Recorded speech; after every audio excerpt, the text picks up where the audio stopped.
과거의 피해자들이 안심하고 자유롭게 앞으로 나오고 나도 성폭력 피해를 겪었다. 자신의 성폭력 피해를 고발하는 미투 운동.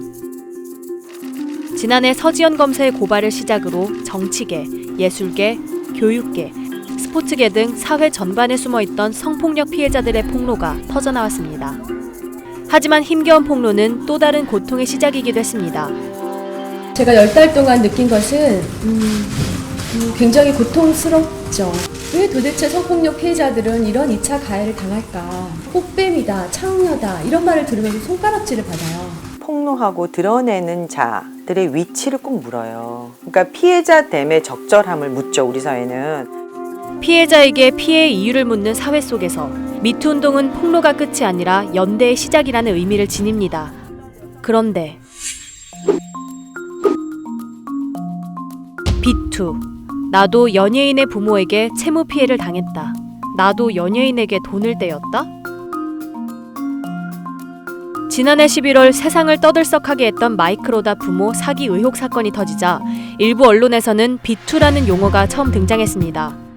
그리고 비슷한 폭로가 잇따라 터져나오자 비투라는 용어를 많은 언론이 그대로 따라쓰기 시작했습니다. 비투. 나도 채무 피해를 입었다. 같은 피해를 주장하는 사람이 여러 명이고 그 고발이 연속적이라는 점에서 미투라는 용어를 패러디한 비투라는 단어를 사용한 겁니다. 비투라는 단어를 검색했을 때 나오는 기사만 4천여 개.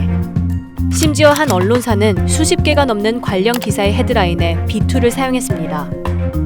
비투에서 시작된 미투 패러디는 여기서 그치지 않습니다. 약투.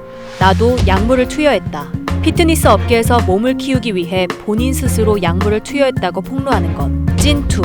나도 연예인에게 일진 피해를 입었다. 연예인으로부터 과거에 학교 폭력 피해를 입었다고 폭로하는 것. 녹투. 나도 동의 없이 녹음을 당했다. 타인에게 동의 없이 자신의 말이 녹음되는 피해를 입었다고 폭로하는 것까지. 미투에 대한 제대로 된 이해가 부족하고 언론으로서의 책임감이 굉장히 부족하다까지 얘기할 수는 있겠죠. 미투 운동의 맥락을 지워버리는 언론의 무분별한 패러디. 우리는 비슷한 전례를 찾을 수 있습니다. 일상에서 쉽게 접하는 단어 커밍아웃.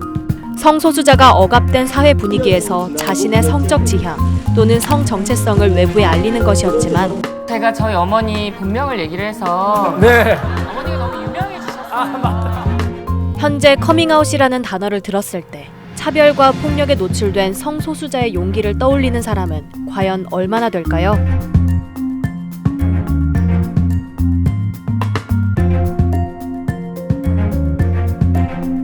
패러디된 용어를 무분별하게 사용한 언론도 그 의미를 훼손한 책임에서 자유롭지 않습니다.